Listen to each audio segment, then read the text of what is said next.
प्राचीन काल में जब देवताओं और असुरों के बीच बार बार युद्ध हुआ, तब कई बार असुरों ने अपनी तपस्या और बल से तीनों लोकों पर अधिकार कर लिया। असुरों में शुंभ और निशुंभ दो भाई थे। ये महाशक्तिशाली, अहंकारी और क्रूर प्रवृत्ति के थे। बचपन से ही दोनों को अपनी शक्ति पर असीम घमंड था। कहा जाता है कि शुंभ और निशुंभ ने अत्यंत कठोर तपस्या करके ब्रह्मा जी को प्रसन्न किया।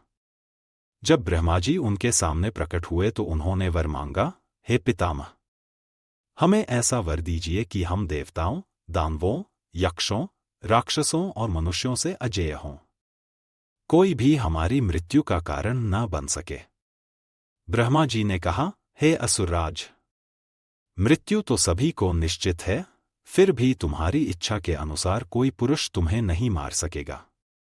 तुम्हारी मृत्यु केवल किसी स्त्री के हाथों होगी। शुंभ और निशुंभ ने इसे स्त्रियों की दुर्बलता समझकर हंसते हुए वर स्वीकार कर लिया। उन्हें लगा कि कोई स्त्री उनके समक्ष खड़ी भी नहीं हो पाएगी।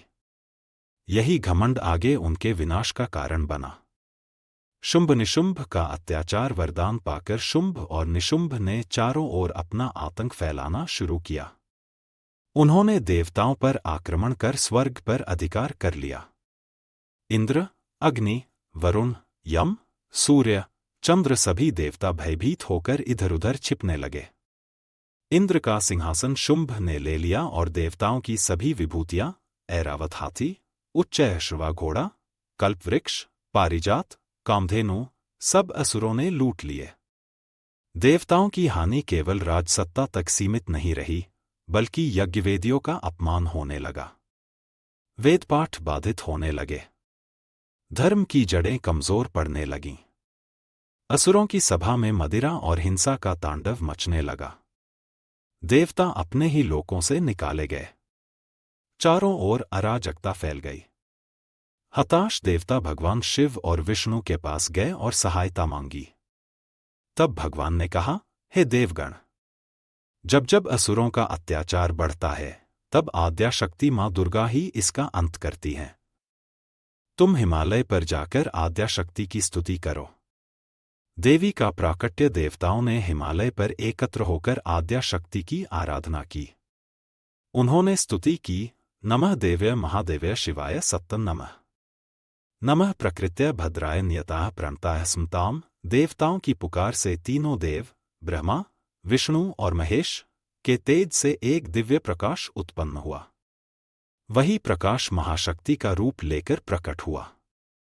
यह रूप अद्भुत था। उनका मुख शिव के तेज से, भुजाएं विष्णु से, वक्षस्थल इंद्र से, केश यम से, चरण ब्रह्मा से उत्पन्न हुए। सिंहवाहिनी, त्रिनेत्रा, अष्टभुजा, शस्त्रों से सुसज्जित मां चंडिका प्रकट हुईं। उनके प्राकट्य से दिशाएं आलोकित हो उठीं। देवताओं ने उन्हें अपने अपने अस्त्र शस्त्र अर्पित किए। शुंभ को संदेश मां दुर्गा का अप्रतिम सौंदर्य देखकर हिमालय पर रहने वाले कुछ दूत असुर सभा में गए। उन्होंने शुंभ और निशुंभ को बताया, राजन, हमने पर्वत शिखर पर अद्भुत रूपवती देवी देखी है। ऐसा रूप त्रिलोक में नहीं। यदि आप चाहें तो उसे अपनी रानी बना सकते हैं। कहा जाता है कि जिसने भी उनका दर्शन किया, वह उनके सौंदर्य पर मोहित हो गया। शुंभ ने गर्व से कहा, हमारे पास संपूर्ण ब्रह्मांड की संपत्ति है। स्वर्ग, पाताल, पृथ्वी सब पर हमारा अधिकार है।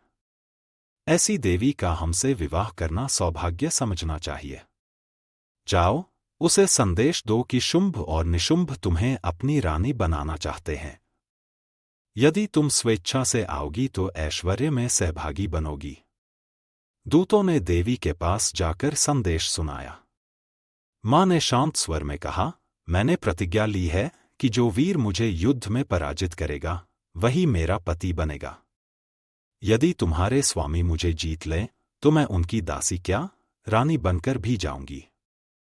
दूतों ने लौटकर यह उत्तर शुंभ को सुनाया।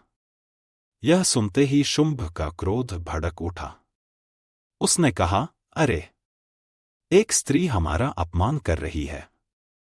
हम देवताओं को परास्त कर चुके हैं। वह क्या हमारी बराबरी करेगी? जाओ, उसे बलपूर्वक पकड़ लाओ। असुरों के साथ भीषण युद्ध। धूम्रलोचन का वध। सबसे पहले शुंभ ने अपने सेनापति धूम्रलोचन को भेजा। उसने देवी को पकड़ने का आदेश पाया।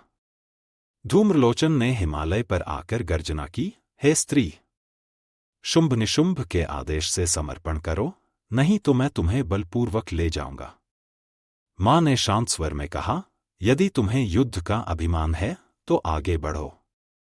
धूम्रलोचन ने क्रुद्ध होकर अपनी सेना को आक्रमण का आदेश दिया। तभी मां दुर्गा ने अपने सिंह को संकेत दिया। सिंह ने ऐसी गर्जना की कि असुरों का हृदय कांप उठा। फिर सिंह ने असंख्य असुरों को फाड़ डाला। स्वयं देवी के श्वास से उत्पन्न हुआ हुंकार धूम्रलोचन को भस्म कर गया। चंड-मुंड का वध। इसके बाद शुंभ ने अपने 2 भीषण सेनापति चंड और मुंड को भेजा। वे अपार सेना लेकर आए।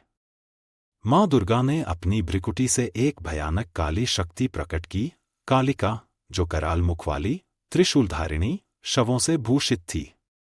उसने चंड और मुंड का वध कर उनका सिर मां को अर्पित किया। तब देवी ने कहा, तू चामुंडा कहलाएगी। रक्तबीज का वध। अब शुंभ ने अपना सबसे भयानक योद्धा रक्तबीज भेजा। उसका वरदान था कि उसके रक्त की प्रत्येक बूंद से नया असुर उत्पन्न हो जाता। जब भी देवी उसे घायल करती, उसकी रक्त बूंदें धरती पर गिरते ही हजारों नए रक्तबीज पैदा कर देती। असुरों की संख्या बढ़ती, विशाल मुख फैलाकर रक्तबीज के रक्त को गिरने से पहले ही पीना शुरू किया।